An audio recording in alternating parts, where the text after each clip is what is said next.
నమస్తే అండి. నేను మీ రామకృష్ణ హాన్, ఆస్ట్రో న్యూమరాల్స్ని. అందరూ ఎలా ఉన్నారు?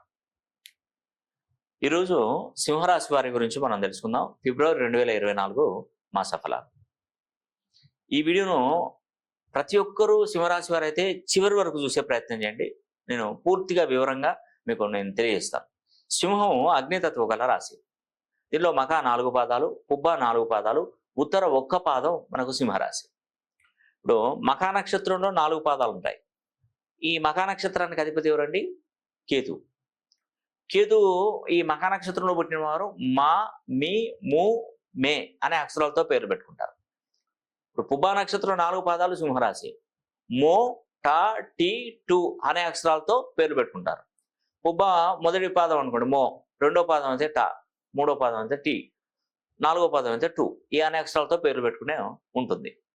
ఇక్కడ మనం చూసిన ఉత్తరా నక్షత్రం 1 పాదం ఉంటుంది కాబట్టి టే అనే అక్షరంతో పేరు పెట్టుకుంటారు. ఉత్తరా నక్షత్రానికి అధిపతి ఎవరండి? రవి, సూర్యుడు. ఇప్పుడు సింహరాశికి రాశాధిపతి సూర్యుడే. ఉత్తరా నక్షత్రాన్ని పాలిస్తున్నటువంటి అదృష్ట దేవుడు కూడా సూర్యుడే. సూర్యుడు ఎప్పుడైనా మేషరాశిలోకి రాగానే బలవంతుడుగా మారిపోతాడు. బలహీన పడిపోయేది ఎక్కడ అంటే తులారాశిలో. అందుకే రవికి శుక్రుడు పడడు. గుర్తుపెట్టుకోండి, రవికి శుక్రుడు పడడు. మీకు ఈ పాయింట్ ఒకటి అర్థమైంది కదండి. మళ్ళీ ఏమన్నా చెప్పాలా, లేదంటే మళ్ళీ వీడియోని ఒకసారి వెనక్కి వెళ్ళి మళ్ళీ ముందుకు రండి. రవికి శుక్రుడు పడడు. ఎందుకు పడడని నేను చెప్పాను కదా. రవికి ఉచ్చరాశి అంటే మేషరాశి, నీచరాశి అంటే తులారాశి. సూర్యుడు తులారాశిలోకి వెళ్ళకుండా బలహీన పడిపోతాడు. ఇంకొక విషయం ఏంటంటే 2024 సంవత్సరము మొత్తం కూడండి 8వ నంబర్ వస్తుంది. 24 కూడితే ఏమవుతుంది? శుక్రుడి నంబరే వస్తుంది, మళ్ళీ 6 వస్తుంది. 6, 8కి రవి పడడు. అందుకే ఈ ఫిబ్రవరి మాసంలో కొంచెం జాగ్రత్తగా ఉండాలి. జాగ్రత్తగా ఉంటే మనకు మంచి భవిష్యత్తు ఏర్పడుతుంది. ఇంకొక విషయం ఏంటంటే, ఇప్పుడు కర్కాటక రాశి వారికి అష్టమ శని నడుస్తుంది. రేపు పొద్దున మనకు 2025 సంవత్సరంలో సింహరాశి వారికి అష్టమ శని నడుస్తుంది. మళ్ళీ సింహరాశి వారికి అష్టమ శని నడుస్తుంది 2024 ఇప్పుడు. ఎందుకంటే కుంభరాశిలో ఉన్నటువంటి శనీశ్వరుడు మీనరాశిలోకి వెళ్తే అక్కడ నుండి మళ్ళీ సింహరాశి వారికి 8వ స్థానమే మళ్ళీ శనీశ్వరుని స్థానం అయిపోతుంది, అష్టమ శని అవుతుంది. అందుకే నేను పదే చెప్తున్నటువంటి విషయం ఏంటంటే, సింహరాశిలో పుట్టినటువంటి వారు ఈ 2024 సంవత్సరం శనీశ్వరు నుండి అండ్ శుక్రుని నుండి, శుక్రాచార్యుల నుండి తప్పించుకోవాలి. రాబోయే సంవత్సరం కూడా గడ్డు కాలమే, మళ్ళీ అష్టమ శనితో బాధపడుతేటువంటి సంవత్సరం. ఇప్పుడు ప్రజెంట్ ఇది అదునుగా చూసుకోవాలి. మనం అదునుగా చూసుకొని ఏం చేయాలంటే, వచ్చే నెల 24వ తారీఖున నేను శని హోమం పెడుతున్నా. శనిని మనం కుంభరాశిలో ఉన్నప్పుడు శని హోమం పెడితేనే శనీశ్వరుడు మీకు ఒక మంచి అద్భుతమైనటువంటి శుభయోగాన్ని కలిగిస్తాడు. తన ఇల్లు మారాడు అనుకోండి, అన్ని ఆంక్షలే, తనకి కూడా ఆంక్షలు వస్తాయి. అతనికి తన రూల్ పాటించాడు, రూల్స్ అనేది ఇవ్వడు, కరెక్ట్గా ఇవ్వడు. ఎందుకంటే తన సొంత ఇంట్లో ఉన్నప్పుడే మనం కాకాబట్టాలి. శనిని వజ్రాన్ని వజ్రంతోనే కోయాలి, ముళ్ళును ముళ్ళుతోనే తీయాలి. శని తన సొంత ఇంట్లో ఉన్నప్పుడు మాత్రమే మనం శని హోమం జరిపించుకోవాలి. అలా జరిపించుకుంటే సింహరాశి వారికి 2024 సంవత్సరం ఫిబ్రవరి మాసం మాఘమాసం పడుతుంది. శూన్యమాసంలో నుండి పుష్యమాసంలో నుండి మాఘమాసంలోకి ఎంటర్ అవుతున్నాం కాబట్టి ఇది మంచి చక్కటి అభివృద్ధి కలిగించేటువంటి మాసం. అందుకే సింహరాశి వారు వచ్చే నెల 24వ తారీఖున శనివారం రోజున శని హోమం జరిపించుకోండి. మీకు చాలా మేలు జరుగుతుంది. ఈ అవకాశాన్ని అసలు ఎవరు కూడా వృధా చేసుకోకండి, టైం వేస్ట్ చేసుకోకండి. రాబోయే 30 సంవత్సరాలు శనీశ్వరుడు మిమ్మల్ని ఎక్కడ ఆపడు, అది మాత్రం గుర్తుపెట్టు. ఈ మాసం కాకుండా లేదు నా దగ్గర డబ్బు లేదు, ఏదో ప్రాబ్లం ఉంది, ఏదో సమస్య ఉంది, ఇంట్లో ఎవరైనా పెద్దవాళ్ళు చనిపోయారు, మాకు చుట్టు ఉంది, అది అనుకుంటే ఆపుతారు.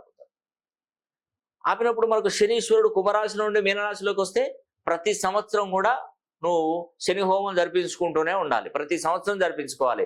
శనికి తైలాభిషేకం చేయాలి, శని శంగనాపూర్కి వెళ్ళి శనిని మనం ప్రసన్నం చేసుకోవాలి. ఇవన్నీ ఇబ్బంది పడతాం. అందుకే రాబోయే 30 సంవత్సరాలు ఎలాంటి ప్రాబ్లమ్స్ లేకుండా ఉండాలంటే మనం వచ్చే నెల 24వ తారీఖున శనీశ్వరుని హోమం జరిపించుకుంటే మేలు. అది మాత్రం నేను ఖచ్చితంగా చెప్తున్నాను. తర్వాత ఇక్కడ మనం చూసినట్లయితే ఇప్పుడు ఉన్నటువంటి గ్రహస్థితులు ఎలా ఉన్నాయి సింహరాశి వారికి.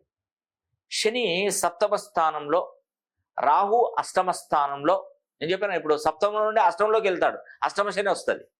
తర్వాత గురువు 9వ ఇంట, కేతువు 2వ ఇంట, కుజుడు బుధుడు శుక్రుడు పంచమ స్థానంలో, రవి షష్టమ స్థానంలో ఉన్నాడు. అంటే ఇక్కడ చూసినా మకర రాశిలోనే ఉన్నాడు రవి సూర్య భగవానుడు. ఇప్పుడు ఎక్కడున్నాడు? రవి 6వ స్థానంలో ఉన్నాడు. అంటే ఇక్కడ మనకు దగ్గరలో ఉన్నాడు 6వ స్థానంలో. రవి 6వ స్థానం అంటే మకర రాశిలోనే ఉన్నాడు. ఇది గమనించాలి. ఎందుకంటే రవికి చాలా బద్ధశత్రువు అని చెప్పాను కదా శనీశ్వరుడు. మకర రాశికి రాష్ట్రాధిపతి శనే కదా. అందుకే ఈ సింహరాశి వారికి కొంచెం జాగ్రత్త అవసరం అనే చెప్తున్నాను. వీటన్నిటి గురించి మీకు తెలుసుకోవాలి. ఇవేంటి అవేంటి, గ్రహాలేంటి, రాశులేంటి, నక్షత్రాలేంటి, పేరేంది, పేరు బలం ఏంది, ఇవన్నీ మేము చూసుకోలేమండి అని అనుకుంటే తప్పండి. మీరు ఏదైనా కూడా నేను చెప్తున్నటువంటి విషయాన్ని క్రోడీకరించి చక్కగా దాన్ని ఫాలో అవ్వండి. మీరు ప్రతిరోజు దీని మీదనే ఎక్కువగా దృష్టి పెట్టకండి.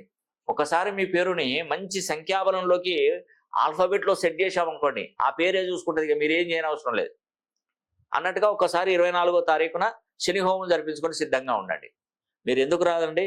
ఉద్యోగంలో ఉద్యోగ ప్రాప్తి వస్తుంది ఖచ్చితంగా. డ్యామ్ షూర్ 100% ఉద్యోగం లభిస్తుంది.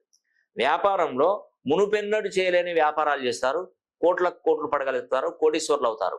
రియల్ ఎస్టేట్ వ్యాపారంలో ఎందరూ నార్మల్ వ్యక్తులు కోట్లు సంపాదించలేదు, కోటీశ్వర్లుగా చలామణి అవ్వలేదు. మామూలు చిన్న మినీ స్కేల్ ఇండస్ట్రీ, చిన్న ఇండస్ట్రీలు స్థాపించే వాళ్ళు కూడా పెద్ద పెద్ద భారీ పరిశ్రమలు చేసేంత స్థాయికి ఎదిగినారు.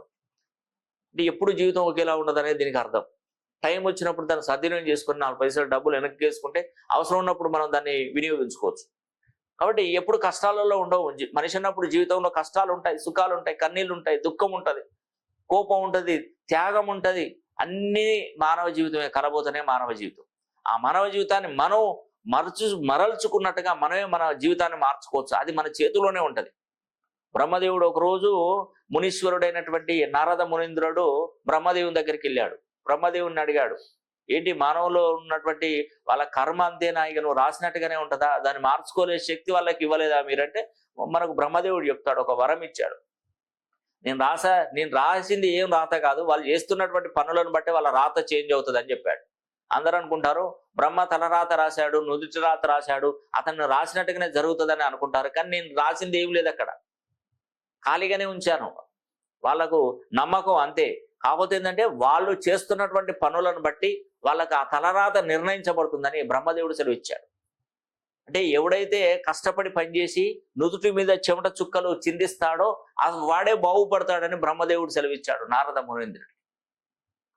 కాబట్టి మన శక్తి మనలోనే ఉంది. మనం బాగుపడాలంటే మనమే ఖచ్చితంగా బాగుపడతాం. మనలో సంకల్ప దీక్ష ఉండాలి, పట్టుదల ఉండాలి, ధైర్యం ఉండాలి, సాహసం ఉండాలి. ఇవన్నీ చేయగలిగితేనే మనం ముందుకు నడుస్తాం, మన జీవితంలో ఒక మంచి స్థాయికి ఎదుగుతాం. కాబట్టి సింహరాశి వారు మీరు ఎలాంటి బాధలు పడద్దు, ఎలాంటి డిస్టర్బ్ కావద్దు. అయ్యో ఈ సంవత్సరం బాగాలేదు, నీకు ఇలా ప్రాబ్లం ఉంది, అలా ప్రాబ్లం అనొద్దు. ఒక్కసారి మీ పేరులో ఉన్నటువంటి సంఖ్యాబలాన్ని సరి చేసుకోండి. అదొకటే నేను చెప్పేది మీకు. నేను చూసేటువంటి పద్ధతులు కూడా అన్ని విధాలుగా నేను చూస్తాను.